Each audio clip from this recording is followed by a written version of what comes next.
Okay, and hello everyone. Today thanks for the introduction, and today I will introduce our recent work, CycLedger, which we've been working for the last whole year. And it is a scalable and secure parallel protocol for distributed ledger or blockchain we are starting. And we name it CycLedger. And this is a joint work with Meng Qian from Shanghai Jiao Tong University, with Jichen, Hong Yin, and Xiaotie from Peking University. And the paper was accepted by IPTPS 2020. Okay, so to start with, I'll give a quick digest on blockchain. Well, the concept of blockchain was introduced long ago, but it first came into public view in 2008 when it was applied to Bitcoin. So simply, blockchain is a chain of blocks, and we use cryptographic hash function to ensure that once a block is confirmed, it is never manipulated. So such property makes blockchain suitable to store financial transactions, just as what we see in Bitcoin. So what makes blockchain and Bitcoin and other cryptocurrencies stand out is its distributed system foundation. So in the P2P system of Bitcoin, let's say, for example, each node locally keeps a copy of all previous blocks, so there is no need for centralized entities. And meanwhile, we use these consensus schemes to deal with trustless participants. So the development of blockchain technologies brings a new wave in the re-examination of the system and mechanism design problems in multiple fields, such as distributed systems, game theory, cryptography, and etc. So the biggest flaw of traditional blockchains is that they suffer from much low throughput. So as a comparison, Bitcoin processes about 3.3 to 7 transactions per second, while at the same time, Visa can process up to 24,000 transactions per second. So this is a huge gap, and the low throughput of Bitcoin and other related cryptocurrencies is a major hinder from their getting more accepted by the popularity.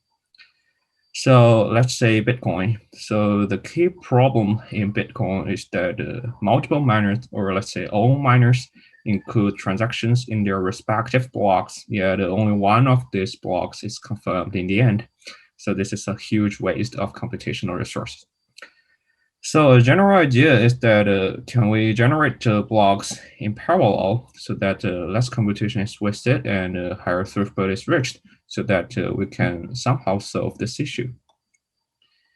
And sharding is a technique first appeared in the database field, which helps horizontal scaling or scaling out.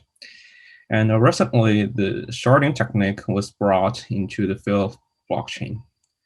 So here we have these outside users who generate transactions and send transaction to the blockchain, and we partition these users into multiple shards, and at the same time, correspondingly, we partition these nodes in the network with duties to process the transactions into parallel committees.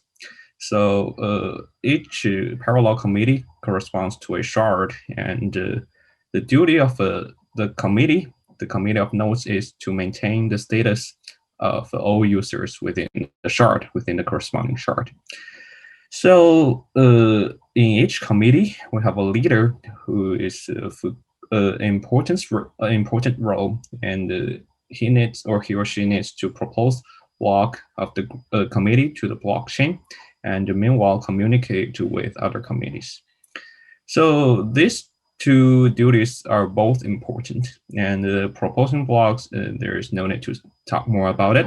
And so why does the leader need to communicate with other leaders? So sometimes we have this kind of transactions. We call it cross-shard transactions, which means the sender and the receiver of the transaction are from different shards.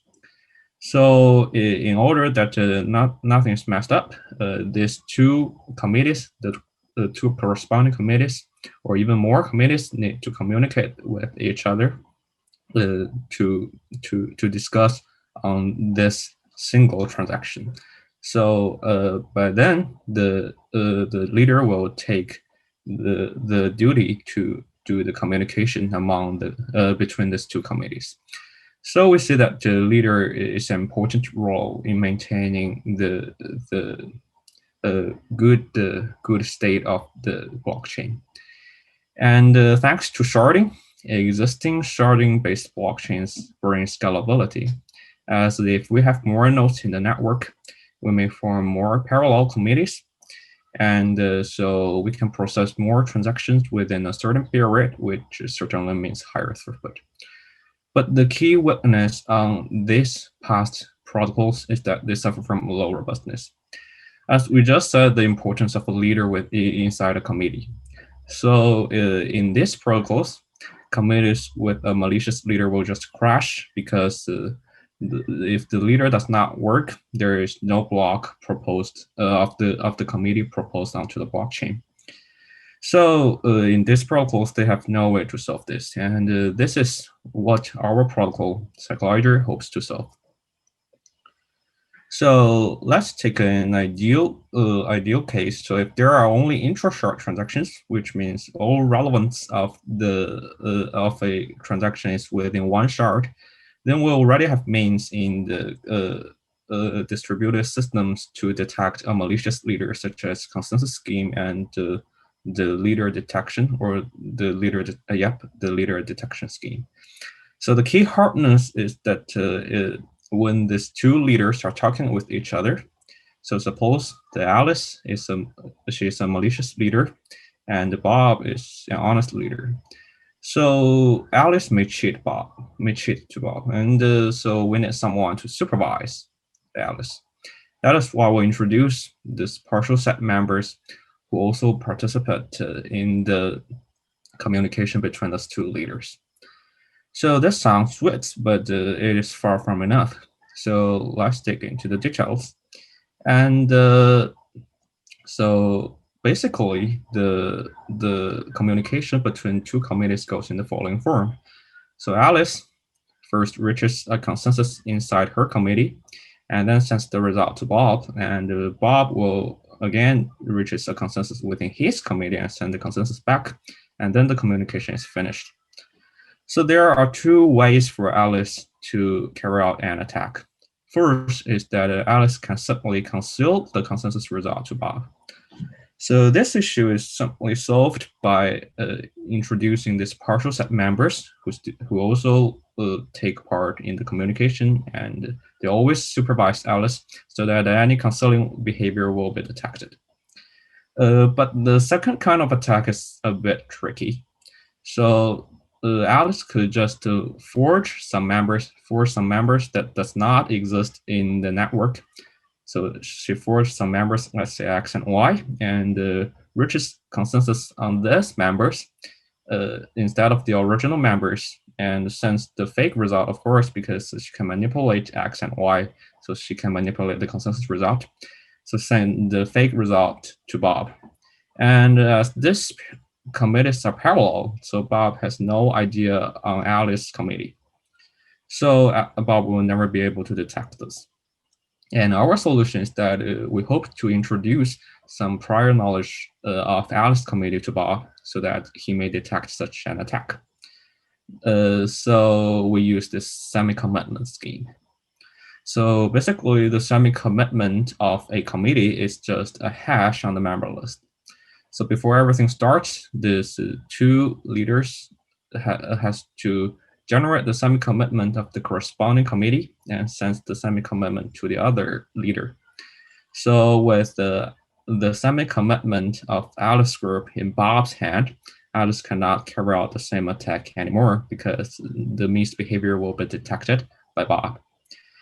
Because Bob will check the semi-commitment with the member list of the consensus, and he will detect something wrong. But Alice can just simply cheat on the semi-commitment before everything starts. Here, let's see that in the semi-commitment, Alice sends the hash of Alice herself, X and Y, the member she forged, to Bob. So again, Bob has no way to detect this because Bob has no more idea on Alice's committee. So finally, we need someone to keep the authentic member list to solve this issue. That is why we introduce this unique referee committee, whose duty is to maintain the participant list. So specifically, we use the referee committee as a transit. So first, each leader needs to send the semi-commitment of the corresponding committee to the referee committee. So at this time, Alice cannot do the same attack anymore because the referee committee who holds globally the participant list will notice that X and Y are not indeed in the protocol or in the network, so that such misbehavior will be detected by the referee committee. And then the referee committee will transfer all semi-commitments to all key members here. Key members refer to the leader and all partial set members from all committees. So here it is important that the referee committee sends the semi-commitment one. So here the semi-commitment one means the semi-commitment of Alice group. So the referee committee needs to send this semi-commitment back to all partial set members in Alice group. So why do we do this? Because there is at last another attack from Alice, is that she can only include malicious members in the committee inside the semi-commitment. So the referee committee does not notice this because the referee committee only knows that who is in the committee, but the referee committee does not know the referee committee only knows that who is in the protocol, but does not know who is in which committee. So that such an attack cannot be detected by the referee committee, but this partial set members in the committee will notice this because the partial set members knows exactly who is in the committee. So by now, every attack by the malicious leader will be detected somehow by an honest partial set member or by the referee committee, or by another leader. So let's say that, say this Carol, the honest partial set member, detected that Alice, her leader, is malicious. So what should Carol do to evict the leader? So first, Carol should form an unforgeable evidence showing that Alice is malicious. Here, the unforgeability is important, and she would send this evidence to all members inside the committee to sign on this evidence. So if you agree on the evidence, you will sign on it. And if you have enough signatures in our protocol, let's say if you have half of the signatures is all right, and then Carol will send all of this to the referee committee and report to the referee committee that her leader, Alice, is indeed malicious. So the referee committee will check on all of this, verify that everything is all right, and if it's the case, the referee committee will send a reselection label to Carol, which will have Carol become the new leader of the committee, and the original leader, Alice, who is malicious, will be evicted, and in this round. So it is important that let's say a malicious partial set member can never successfully evict an honest leader. So here, as the leader is honest, the Francis, say the malicious partial set member, cannot forge this unforgeable evidence, of course, because Bob does nothing wrong, so that he can never successfully evict Bob and become the new leader. Okay, so that's all for the leader reselection scheme in CycLedger, which always detect a malicious leader and will evict the node. So further, CycLedger provides incentives. And here, our philosophy is that incentive mechanisms should not affect the security of the protocol, which is obvious. And what we think that we should do is that our incentive mechanisms should encourage nodes to behave well. And meanwhile, we can sort out those nodes with higher computational resources and make them leaders, as these leaders, with their abundant computational resources, will further enhance the efficiency of our protocol.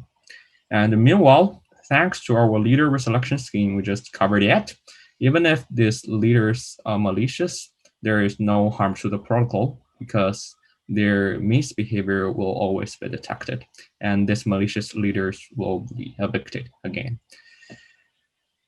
So what we do here is that we score one's reputation according to the node's behavior. So basically, suppose we have a series of transactions, and each transaction has a final outcome, say it is valid or invalid. So we believe that the similarity of one's vote on these transactions with the outcome is a good measurement on one's honest computational resources. So the logic here is that the more similar, we believe that the node is with more honest computational resources. And further, we will provide a node with a higher reputation, which leads to more rewards. So here, for the similarity measurement, we just use the cosine similarity. So there is still some space in the mechanism design in this problem, in this part, which we will cover later. Which will be a future work. And so suppose we have these malicious leaders, and of course, their misbehavior will be detected, and these leaders will be evicted. And then these leaders will face a huge cutoff on reputation, so that they will never become leader again in a period. Here, recall that we select leader according to their reputation, so that with only a small reputation or only with a bad reputation, this node will never become leader again. And meanwhile, one's reward is closely related with the node's reputation, so that with low reputation, the reward of the malicious leader will get greatly reduced. So in all, there is no encouragement for either a leader or any nodes to behave dishonestly. So now let's conclude for CycLedger. So we introduced this novel leader reselection scheme, and we have the incentive scheme, the reputation mechanism. And further, we have to state here that all committees are pseudo-randomly formed, so that with high probability, each committee has an honest majority, and this is the requirement for reaching a consensus. And meanwhile, there is at least one honest partial set member in each committee who can evict the potential malicious leader. So there are other details, other accessories in our protocol to make the whole thing run, but we're limited by time, so we cannot cover it here. And in all, CycLedger provides the highest provable security, the most prominent robustness, and the most mature incentive mechanism to the field of sharding-based blockchains. So that's all. Thank you, and you can see the full paper link in this two links. So that's all. Thank you.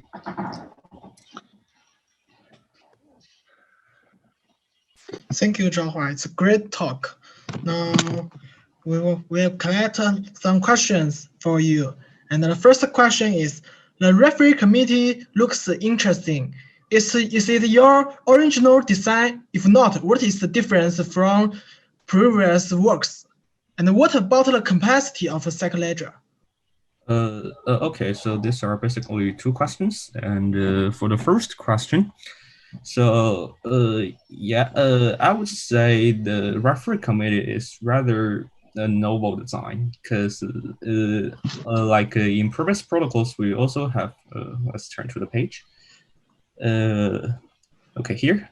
So in previous protocols, we have some other centralized entities, but it is then centralized, which is contrast with the original purpose of blockchain. And this referee committee, because it is actually a small distributed system, so it is not centralized. And actually, because we have the semi-commitment scheme, which makes our referee committee novel, because in previous ideas or previous works, there is no such idea of semi-commitment, which we are proud of this idea. And so we use this referee committee as a transit to transfer the semi-commitments. And this is a rather new design, and I haven't seen it anywhere before. Okay, so for the second problem, it's about the complexity of CycLedger, and we'll say that CycLedger on the least, or say the least burden on all nodes, basically. So we have a figure, but it is not in the slide here.